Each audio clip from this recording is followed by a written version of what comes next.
Ne vous conformez pas au siècle présent, mais soyez transformés par le renouvellement de l'intelligence, afin que vous discerniez quelle est la volonté de Dieu, ce qui est bon, agréable et parfait. Romains 12:2. N'imitez pas les gens de ce monde par un habillement mondain, par une conduite mondaine, par une façon de vivre mondaine ou par des habitudes, des coutumes mondaines. Nous sommes un peuple céleste, nous sommes dirigés par la parole de Dieu, et non pas par la mode de ce siècle. L'Éternel dit à Moïse, parle aux enfants d'Israël, et dis-leur qu'ils se fassent de génération en génération une frange au bord de leurs vêtements, et qu'ils mettent un cordon bleu sur cette frange du bord de leurs vêtements. Quand vous aurez cette frange, vous la regarderez, et vous vous souviendrez de tous les commandements de l'Éternel pour les mettre en pratique, et vous ne suivrez pas les désirs de vos cœurs et de vos yeux pour vous laisser entraîner à l'infidélité. Vous vous souviendrez ainsi de mes commandements, vous les mettrez en pratique, et vous serez saints pour votre Dieu. Je suis l'Éternel votre Dieu qui vous avez fait sortir du pays d'Égypte pour être votre Dieu. Je suis l'Éternel votre Dieu. Nombre 15, 37, 41. Dieu avait ordonné à ses enfants de porter un ruban bleu sur le bord de leurs vêtements. Il voulait par ce moyen leur rappeler qu'ils étaient un peuple céleste, un peuple saint, un peuple de Dieu, qui ne doit pas se vêtir, se couper les cheveux et se comporter comme les peuples de ce monde. Il y a à cet égard une tentation commune et généralisée dans le peuple de Dieu d'imiter les gens de ce monde. Et de cette manière, le peuple de Dieu se souille. Nous devons nous garder purs et sans tache pour entendre clairement la voix de Dieu, afin que vous discerniez quelle est la volonté de Dieu, ce qui est bon, agréable et parfait. Romains 12:2. Afin d'avoir la preuve de la volonté de Dieu.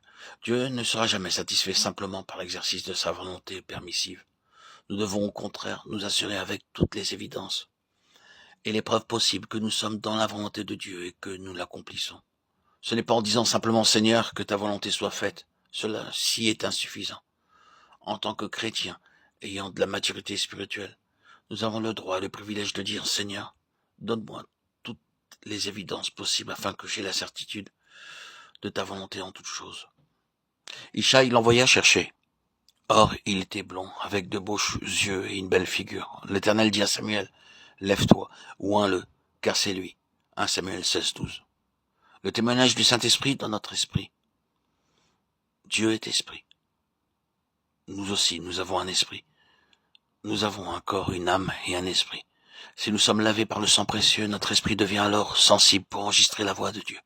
Il arrive ainsi que lorsque nous nous mettons à prier, demandant au Seigneur de nous montrer sa volonté, nous constatons que le Saint-Esprit commence à impressionner profondément notre esprit. C'est ainsi que Dieu parla à Samuel à propos du choix de David.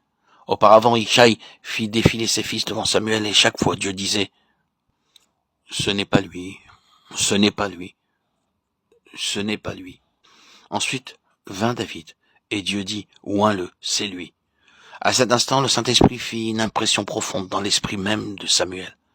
Si nous avons régulièrement et correctement notre temps de méditation solitaire devant le Seigneur, et si nous demeurons à genoux jusqu'à ce que nous enregistrions la présence de Dieu disant par la foi, « Ô Dieu, rends ta pensée absolument claire pour moi. Pour telle ou telle question, montre-moi ta volonté. » Nous expérimenterons alors que l'Esprit de Dieu produira une impression dans notre esprit.